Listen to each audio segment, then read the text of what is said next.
Demain, effectivement, il n'y a pas que la flamme. C'est le lundi de Pentecôte. Si on faisait un petit classement des jours fériés, on aurait Noël et Pâques, les champions hors catégorie, fêtés par tous, hein, même les non-chrétiens. Le capitalisme a pris le relais. Et puis, un peu toutes les autres fêtes religieuses ou historiques. Il y a le 1er mai, d'ailleurs, tu as cité une bonne partie. Le 1er mai, le 8 mai, l'Ascension, le 14 juillet, le 15 août, le 1er novembre, le 11 novembre. Les jours fériés qui sont attendus toute l'année, en France en tout cas. Et puis, il y a le dernier de la classe, la Pentecôte. C'est le jour férié qui a été choisi pour être déclassé, entre guillemets, en journée de solidarité. C'est une belle chose, hein, c'est pour financer les actions en faveur de l'autonomie des personnes âgées ou handicapées. Donc c'est très bien. Mais n'empêche que c'est tombé sur ce jour-là, et pas un autre. Et pourtant, dans les calendriers juifs et chrétiens, la Pentecôte, c'est un temps fort, c'est un temps très fort. C'est un des rituels les plus importants pour les juifs, un des moments charnières pour nous chrétiens dans l'histoire du peuple de Dieu. Et ce qui se joue à la Pentecôte, on en a déjà un petit peu parlé, en fait c'est l'accomplissement de la bascule vers une nouvelle relation à Dieu. Sans la Pentecôte, l'œuvre de Christ, elle serait restée inachevée. Alors on va voir comment. Juste avant de lire le texte, parce que en plus d'habitude je lis le texte avant, mais là je voulais vraiment faire cette intro, on va juste se mettre dans le contexte des disciples, et donc de ce texte précisément. Il est mort, il a ressuscité. Et là, il est monté auprès du Père. Il a fait ça devant ses disciples, donc quelque part, il les a laissés. Il les a vus une dernière fois sur le mont des Oliviers. Et il les a laissés avec cette parole. Et dans le chapitre qui précède celui qu'on va lire, donc on va dans Acte 1. Je lis les versets 4 et 5. Dans Acte 1. Comme il se trouvait avec eux, donc Jésus, il leur recommanda de ne pas s'éloigner de Jérusalem et d'attendre ce que le Père avait promis. Ce que je vous ai annoncé, leur dit-il. Car Jean a baptisé d'eau, mais vous, dans peu de jours, vous serez baptisés du Saint-Esprit. On lit aussi dans Matthieu, je vous lis deux versets, dans Matthieu 28, les versets 16 à 20. C'est Jésus qui parle. Allez donc, de toutes les nations, faites des disciples, baptisez-les au nom du Père, du Fils et du Saint-Esprit. Apprenez-leur à garder tous les commandements que je vous ai donnés. Et moi, je suis avec vous tous les jours, jusqu'à la fin du monde. Donc là, avant le chapitre 2 des Actes des Apôtres, on est dans cette phase d'attente un peu bizarre, pendant laquelle Jésus a fait une annonce, vous allez recevoir le Saint-Esprit, c'est un peu mystérieux, et puis il a donné ses instructions, restez près de Jérusalem. Et j'aimerais qu'on se mette à la place des disciples. Imaginez-vous de voir Jésus monter au ciel. Moi, j'imagine une tension à son comble. La vie chrétienne, c'est des montagnes russes. Je pense que ceux qui expérimentent ça le confirmeront. Il y a des hauts, il y a des bas. Mais alors, quand on était disciples, ça devait être puissance 1000. Jésus va nous sauver. Ah non, Jésus meurt. Ah non, en fait, il est ressuscité pour établir son royaume. Ah mais non, pas de royaume finalement, en tout cas pas tout de suite. On attend, près de Jérusalem. On est là, on attend. Je trouve que c'est plus haletant qu'un scénario de série ou de thriller. Les disciples, en tout cas, ils ont de quoi être un peu à cran. Et comme Dieu a le sens du spectacle, on imagine que c'est un bon moment, que quelque chose de grandiose se produise. Alors maintenant, on va lire ce qui s'est passé. Dans Actes, le chapitre 2, je vais lire les versets 1 à 12. Quand le jour de la Pentecôte arriva, ils étaient tous ensemble au même endroit. Tout à coup, il vint du ciel un bruit comme celui d'un vent violent, qui remplit toute la maison où ils étaient assis. Des langues qui semblaient de feu leur apparurent, séparées les unes des autres, et elles se posèrent sur chacun d'eux. Ils furent tous remplis du Saint-Esprit, et se mirent à parler en d'autres langues, comme l'Esprit leur donnait de s'exprimer. Or, il y avait en séjour à Jérusalem des Juifs, un pieux venus de toutes les nations qui sont sous le ciel. À ce bruit, ils accoururent en foule, et ils furent stupéfaits parce que chacun les entendait parler dans sa propre langue. Ils étaient tous remplis d'étonnement et d'admiration et se disaient les uns aux autres, « Ces gens qui parlent ne sont-ils pas tous galiléens? Comment se fait-il donc que nous les entendions chacun dans notre propre langue, notre langue maternelle ?» Parthes, Mèdes, Élamites, habitants de la Mésopotamie, de la Judée, de la Cappadoce, du Pont, de l'Asie, de la Phrygie, de la Pamphylie, de l'Égypte, du territoire de la Libye voisine de Cyrène, et résidents venus de Rome, juifs de naissance ou par conversion, crétois et arabes, nous les entendons parler dans notre langue des merveilles de Dieu. Tous remplis d'étonnement et ne sachant que penser, ils se disaient les uns aux autres, qu'est-ce que cela veut dire? Qu'est-ce que ça veut dire? Alors, on va faire un petit peu d'histoire et revenir à la Pentecôte, l'ancienne version. Donc, c'était en fait déjà une fête. On le voit parce qu'il y avait des Juifs de toutes les nations qui étaient rassemblés à Jérusalem. C'était vraiment un événement important. C'était un jour saint. C'est intéressant de savoir ce que ça voulait dire. Brigitte a parlé des 50 jours, effectivement, la définition de mot Pentecôte, donc 50 jours après la Pâque. C'était en fait une fête de la moisson à la base, et puis une commémoration de la sortie d'Égypte, et puis aussi, ça coïncidait avec la révélation de la loi à Moïse au mont Sinaï. Donc c'était un événement extrêmement marquant. Il faut lire Exode 19, pour ceux qui veulent, on ne va pas le faire tout de suite. De toute façon, on reviendra à cet événement-là. Et donc c'était une fête extrêmement importante, et encore une fois, on le voit par tous les peuples, toutes les cultures qui y participaient. Dans les versets 10, 11 et 12, on a toute une liste qui est assez longue. Et l'ancienne Pentecôte, si on résume, c'est 3 éléments. D'abord, c'est un lieu. On peut dire le mont Sinaï, c'est pas que ça, mais il est assez emblématique. Ensuite, c'est un message, un ministère. Et l'ancienne Pentecôte, c'est la loi de Moïse. On va y revenir. Et le troisième, c'est un peuple. C'était le peuple d'Israël dans l'ancienne Pentecôte. Et donc, dans la Pentecôte, ici, dans cet événement, dans le Nouveau Testament, Dieu, il établit une nouvelle montagne, un nouveau ministère, et puis un nouveau peuple. On va commencer par la nouvelle montagne. Les versets 1 à 4, je vous relis en particulier les versets 2 et 3. Tout à coup, il vint du ciel un bruit comme celui d'un vent impétueux, et il remplit toute la maison où ils étaient assis. Des langues, semblables à des langues de feu, leur apparurent, séparées les unes des autres, et se posèrent sur chacun d'eux. Donc il y a ce bruit comme celui d'un vent violent, et effectivement tu as parlé du vent, il y a le feu aussi, qui représente souvent Dieu. C'était des éléments qui accompagnaient effectivement les apparitions de Dieu dans l'Ancien Testament. Quand Dieu apparaît à Abraham dans la Genèse, au chapitre 15, Abraham fait un sacrifice, Dieu passe telle une nuée ardente entre les parties des animaux sacrifiés. Il y a la colonne de feu qui guide le peuple d'Israël lors de la sortie d'Égypte. Et puis il y a le buisson ardent devant Moïse, on va creuser cette partie-là. Donc nous, quand on lit à notre époque le vent et le feu, c'est des éléments naturels, mais peut-être qu'on ne réalise pas à quel point ça représente la nature divine.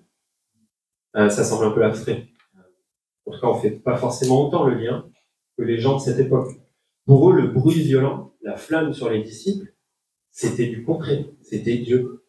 Ils baignaient dans ces représentations-là de Dieu. Et ils ressentaient toute la puissance et la gloire de Dieu à l'évocation de ces éléments. Donc c'était à la fois attirant et en même temps un peu terrifiant.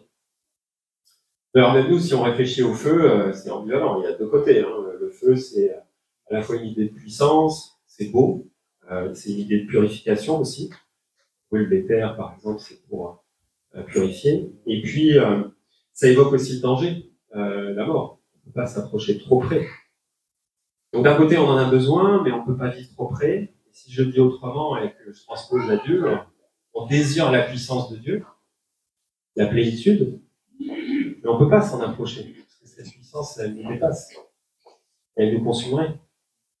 Donc il y a cette espèce de tension, et c'est ça que Dieu il résout à la Pentecôte, avec son Saint-Esprit. À la Pentecôte du Nouveau Testament, c'est ce qu'on a lu, le feu vient sur les disciples, à l'intérieur d'eux, et chacun d'entre eux. Et ça c'est important, il y a un mot qui est utilisé, on dit que les langues de feu étaient séparées les unes des autres. Le terme grec c'est diamérisio, en fait c'est une idée de distribution. Donc c'est pas uniquement le fait que ce soit séparé, c'est même employé pendant la scène. L'esprit il est distribué sur chacun, équitablement. Et donc à ce moment-là, les disciples, ils deviennent la nouvelle montagne sur laquelle Dieu vient. Ils sont le nouveau temple, le nouveau tabernacle. Et comme le feu ne consumait pas le buisson, le Saint-Esprit ne brûle pas les disciples. Ben, c'est pareil pour tout chrétien. Si on lit juste un verset dans Éphésiens, chapitre 1, le verset 13 dit « Dans le Christ, vous aussi, vous avez entendu la parole vraie, la bonne nouvelle qui vous sauve. Ensuite, vous avez cru dans le Christ, et Dieu vous a marqué d'un signe. Cette marque, c'est l'Esprit Saint qui l'a promis. » Tous les croyants reçoivent le Saint-Esprit. Est-ce qu'on comprend vraiment ce qu'on est en train de dire? Pour moi, en tout cas, c'est pas facile. C'est radicalement opposé à la culture occidentale, hein, mais en général, on dit les problèmes viennent de l'extérieur. La solution est en moi, c'est une culture égocentrée, le self-made man, etc. On est le centre de l'univers, on s'en sort par nous-mêmes. Ben, la culture chrétienne, là, elle renverse la table. Le problème, il est en nous. Que la solution, la clé, elle est extérieure, c'est Dieu, sa puissance. Et ce qui change tout, ce qui doit nous bouleverser, c'est que Dieu nous donne cette clé. Il vient en nous. Il nous la donne intimement. Donc voilà, ce qui se joue à la Pentecôte, c'est que le Dieu créateur, il entre en nous, et il nous englobe aussi. J'ai bien aimé ce que tu as dit. En plus de ça, il entre en nous, mais ça nous englobe, ça nous dépasse. Nous qui sommes ses créatures. Et donc tous les attributs de Dieu, toute sa puissance viennent en nous, hein, sa sainteté, sa puissance, effectivement. Et donc Dieu, il a cette capacité d'entrer dans un être vivant sans le détruire. C'est le créateur. C'est dingue, non? C'est dingue. Alors, on est bien quand même dans le point haut. Je fais une comparaison avec les films et les séries. C'est pas mal déjà. Et encore, c'est pas tout. Il y a d'autres choses dans ce passage. Deux implications un peu pratiques avant qu'on poursuive. Déjà pour les chrétiens. Parce que si Moïse était là, il viendrait en disant « Est-ce que vous comprenez toute la puissance que moi, Moïse, je ne pouvais pas complètement comprendre, appréhender quand j'étais devant ce buisson ardent, là où ça me faisait à moitié peur, etc. Elle est là. Elle nous est offerte. Elle vous est offerte. On est ce buisson ardent. On a le Saint-Esprit en nous. C'est lui qui produit en nous le vouloir et le faire. C'est un privilège incomparable. Et en même temps, quelle humilité. Parce que sans le Saint-Esprit, on n'est pas à la hauteur. Il fallait que les disciples, qui avaient pourtant été choisis par Jésus, enseignés par lui en direct, sans intermédiaire, ils reçoivent le Saint-Esprit pour démarrer vraiment leur ministère. C'est montrer à quel point c'est la puissance de Dieu, c'est son Saint-Esprit qui permet de nous rendre pleinement chrétiens, pleinement enfants de Dieu. À ceux qui ne sont pas encore chrétiens, qui sont curieux, qui sont en recherche, qui se posent des questions. Je ne sais pas ce que vous ressentez ce matin. Moi, j'ai trouvé dans ma vie chrétienne que c'était plus facile d'être touché par l'amour de Dieu. Il a quand même sacrifié son fils, etc. D'être dépassé par cette grâce que par cette histoire de Saint-Esprit. C'était plus compliqué pour moi, en tout cas. Cette histoire de feu qui descend sur nous, de parler des langues inconnues, etc., ça fait un peu mystique, ça peut faire bizarre. Et pourtant, déjà c'est écrit, hein. Et puis cet épisode, c'est probablement le moment d'émerveillement spirituel le plus important, le plus puissant de toute la Bible. Et si vous n'avez pas encore expérimenté ça, continuez à chercher. Ne vous arrêtez pas, ne cessez pas de creuser, parce que c'est tellement beau, c'est tellement fort. Il n'y a rien de plus puissant, il n'y a rien de plus fort, rien de plus beau que le Saint-Esprit qui entre et qui demeure en nous. Et je ne parle pas de forcément voir une flamme, ou d'avoir cette capacité à parler en langue, juste de ressentir la présence de Dieu pleinement, qui nous remplit. Ça dépasse tout. Voilà, donc on parle souvent de quête de sens et du bonheur, mais il n'y a rien qui peut nous remplir et nous combler plus que le Saint-Esprit. Donc il y avait une nouvelle montagne, il y a une nouvelle montagne, c'est nous. Et puis il y a un nouveau ministère à la Pentecôte. Dans la première Pentecôte, le ministère de Moïse, en tout cas, c'était la loi. Donc Moïse, il avait reçu des instructions et des commandements, qui étaient des ordres, des principes à suivre, qui étaient donnés à un peuple et dans une langue. Sur le mont Sinaï, Dieu il décrit ce qu'il attend de son peuple. Ne vole pas, ne commets pas de meurtre, etc. À la Pentecôte, dans le Nouveau Testament, le message, il est maintenant complet. Il va au-delà de cette série d'instructions. Donc, ce n'est pas des instructions plus détaillées, mais c'est vraiment un accomplissement. Les disciples, et c'est ce qu'on lit ici, au lieu de donner de nouvelles instructions, ils parlent de quoi? Ils parlent des merveilles de Dieu. Le terme, c'est mégaleios. Ça désigne les grandes choses qui sont accomplies par Dieu, en l'occurrence. Donc voilà, on n'en est plus à la notice de montage de la commode MNES d'IKEA, pour ceux qui connaissent. Moi, j'en ai monté un paquet ces derniers temps. Ça y est, on a la commode devant nous. Et c'est ça, alors c'est beaucoup plus beau qu'une commode IKEA, évidemment. Mais c'est ça que les disciples, c'est de ça qu'ils parlent. C'est pas voici comment vous comporter, voici comment faire, etc. Ils parlent juste de ce que Dieu a fait de magnifique. Et donc, contrairement à beaucoup d'autres religions, enfin, dans beaucoup d'autres religions, les disciples ne parlent plus de ces enseignements de Dieu, de ce qu'on va faire, et ils parlent des merveilles, des grandes choses que Dieu a accomplies. Et c'est ça qui doit être central dans aussi nous, notre message, quand on va vers les autres. Donc, le message de la Pentecôte, c'est l'accomplissement de l'œuvre du Christ à la croix. C'est son sacrifice par amour, et c'est ainsi l'accomplissement de la grande grâce infinie de notre Dieu. Et je trouve que, pour revenir à ce que je disais, le côté être bouleversé ou pas, c'est un pouvoir de transformation infiniment plus grand de savoir ça. Je ne sais pas pour vous, mais moi je ne suis pas transformé par les instructions qu'on me donne. Le jour où mon moniteur de surf m'a dit « Oui, il faut que tu lèves la tête, que tu fixes le regard là, vers la plage », ça ne m'a pas transformé. Je ne suis pas devenu bien meilleur tout de suite. D'ailleurs, je suis encore un médiocre surfeur. C'est pas parce que votre chef au travail vous dit de mieux gérer votre temps que vous allez y arriver, que ça va vous inspirer. C'est pas parce que votre conjoint vous dit de, là j'ai mis 3 croix sur, comme ça vous pouvez remplacer par ce que vous voulez. C'est pas parce que votre conjoint vous dit quelque chose que vous allez être pleinement, parfaitement motivé pour y arriver. En revanche, savoir que le Dieu de toute éternité, celui qui a formé la terre et le ciel, qui a permis la vie, qui t'aime jusqu'à en mourir lui-même sur une croix, savoir que ce Dieu-là, il vient en toi, il vient engager une relation extraordinairement personnelle avec toi, alors ça remue. Ça change tout. Moi, ça change mon regard sur la valeur que j'ai, ça change le vôtre. Ça change mon regard sur qui me donne cette valeur et comment vivre. Et peut-être pour revenir au texte et à la parole de Dieu, le Saint-Esprit lui-même nous rend plus grand que les prophètes de la Bible. Donc là, c'est Jésus qui parle. Je vous lis le verset 28 dans le chapitre 7 de Luc. Il dit, Jésus, « Je vous le dis, parmi ceux qui sont nés de femmes, il n'y en a point de plus grand que Jean le Baptiste. Cependant, le plus petit dans le royaume de Dieu est plus grand que lui. » Nous sommes plus grands que Jean le Baptiste, le plus grand des prophètes.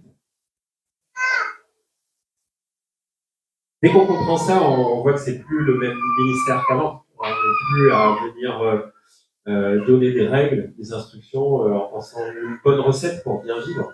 Ça va bien au-delà de ça. Comme les disciples à la Pentecôte, on est émerveillés par tant de bonté de la part de Dieu. Et on partage sans relâche ces merveilles, les mégalios. Bon, après, c'est pas si facile, non? Il se peut qu'on n'ait pas toujours ce zèle. Ça arrive qu'il y ait des hauts et des bas, comme je disais. Comme dit mon ado, on n'a pas toujours le flow. C'est intéressant de ne pas toujours avoir le flow, parce que ça évite de prendre la grosse tête. Ça nous rappelle, encore une fois, cette dépendance au Saint-Esprit, à Dieu, et que c'est bien sa puissance qui travaille en nous, c'est sa puissance qui nous permet d'aller de l'avant. Donc quand ça arrive, quand on est un peu dans une phase, une passe un peu difficile, on est moins motivé, on ressent moins cette présence du Saint-Esprit, demandons-lui, très simplement, d'être renouvelé, sans gêne. Donc voilà, est-ce qu'il vous arrive de prier pour demander le Saint-Esprit, encore et encore, pour demander à Dieu de vous remplir, de vous compléter à nous.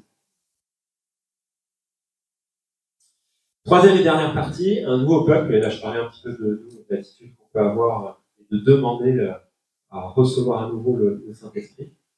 On va se plonger sur ce peuple, parce qu'à la première Pentecôte, c'était le peuple d'Israël, et ce peuple notamment il est devenu une nation avec ses règles, il y avait 10 commandements, donc ça fixait beaucoup de règles de fonctionnement. Et à la deuxième Pentecôte, la Pentecôte du Nouveau Testament, on passe à un nouveau peuple. Cette fois, il est uni par un esprit qu'il a en commun et qui transcende toutes les différences. Ça, il y a plein d'inspirations à prendre pour toutes les églises, je pense. À partir du moment où on vit plus pour nous-mêmes ou par nous-mêmes, avec le Saint-Esprit, c'est là qu'on peut commencer à être un peuple uni et épanoui. Là, à ce stade de notre méditation, il y a une petite ornière. Le parler en langue. Alors, ça peut déclencher des débats ou des controverses. Mais je vais essayer de ne pas rentrer dedans. Mais il y a quand même des gens qui s'inquiètent de se dire, mais moi, si je parle pas en langue, est-ce que ça veut dire que j'ai pas reçu le Saint-Esprit, etc.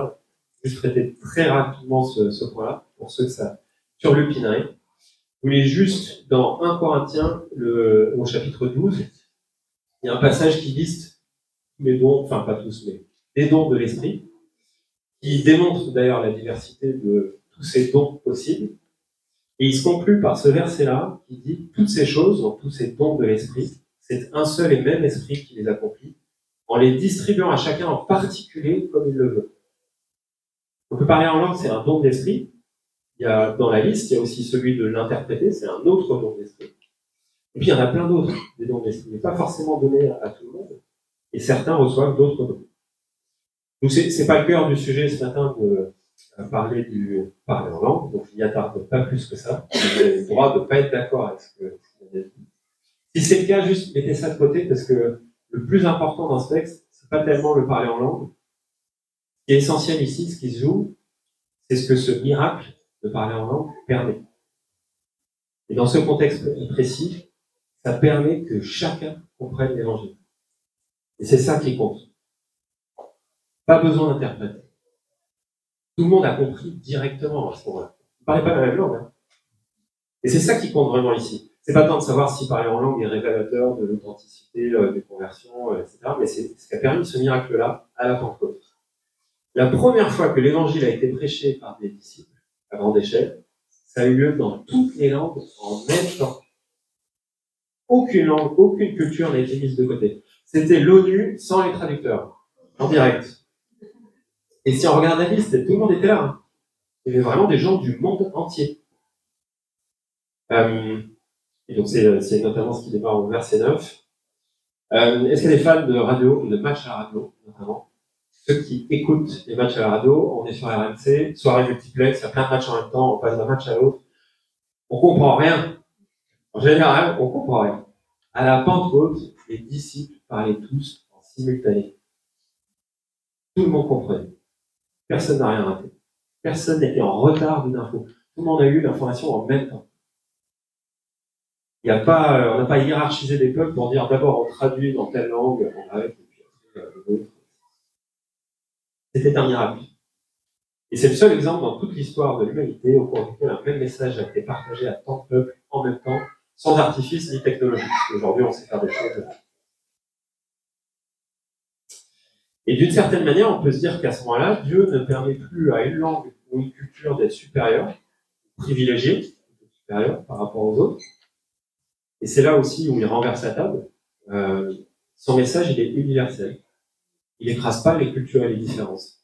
Il les dépasse, simplement. Il les transcende. À la Pentecôte, Dieu, il nous unit malgré nos différences. Il nous donne à tous notre nouvelle identité d'enfant de Dieu. On a tous la même. Quel miracle. Alors en pratique, c'est pas si facile, évidemment. Plus on est différent, plus on voit les choses différemment, plus il peut y avoir d'incompréhension, de maladresse, de risque de désaccord, de mésentente et de friction. Ça, c'est la vie humaine. Et il y a aussi plus de richesse et de possibilités d'apprendre les uns des autres. Moi, j'ai eu le privilège de vivre ça dans ma vie professionnelle, où j'ai eu une équipe à un moment avec des gens extrêmement variés. Quand ça fonctionne bien, c'est magique. Beaucoup plus puissant que la somme des individus. Mais il faut que la mayonnaise prenne. Ben voilà. L'Esprit Saint, c'est l'ingrédient magique qui fait que la mayonnaise prend. Et qu'une église comme la nôtre, qui est si diverse, elle soit épanouie en tant que communauté fraternelle. Regardez la richesse qu'on a dans cette salle aujourd'hui, ce n'est pas la nationalité de tout le monde. Je sais qu'il y a des gens qui viennent d'Afrique, du Maroc, du Brésil, de Colombie, de plusieurs pays en Europe et ailleurs. On a des gens qui sont issus de courants plutôt charismatiques, d'autres de courants plus libéraux ou conservateurs. On est assez différents. Et quand on n'est pas d'accord ou quand on ne se comprend pas, tout simplement, voilà, nous demandons au Saint-Esprit de nous traduire, notre frère ou notre sœur, dans notre langue. C'est par l'esprit. L'esprit seul qu'on peut dépasser nos différences et être un peu ce peuple uni, beau, que Dieu veut voir œuvrer à sa gloire. Voilà donc pour conclure, la Pentecôte du Nouveau Testament vient donner un sens nouveau et complet à celle de l'Ancien Testament, comme souvent. Et dans l'Ancien Testament, il n'y avait qu'une partie du message, et il n'y avait qu'une partie du peuple de Dieu. Et le peuple n'a pu prendre connaissance du message de Dieu que parce que Moïse est monté au mont Sinaï. Dans le Nouveau Testament, on a le message complet, on est un peuple complet, uniquement parce que Jésus est notre médiateur parfait. Il est celui qui a fait que Dieu n'a pas eu à choisir entre la loi et l'amour. Jésus a pris le feu de justice, dévorant, et il nous a donné le feu de puissance et de beauté. Priez. Père, je te remercie pour ta parole, je te remercie pour la puissance de ton œuvre, pour cet enchaînement de promesses et d'accomplissements que tu as réalisés. Je te prie, Seigneur, vraiment que tu nous baignes dans ton Saint-Esprit, que tu le fasses descendre sur nous, qu'à la fois il nous remplisse, il nous englobe, et qu'on puisse ainsi être tel que toi tu le désires. Qu'on puisse partager ce message autour de nous, de manière qu'il soit comprise. Sois le traducteur, Père. Je te prie, Seigneur, vraiment de nous envahir de ton Saint-Esprit. Amen.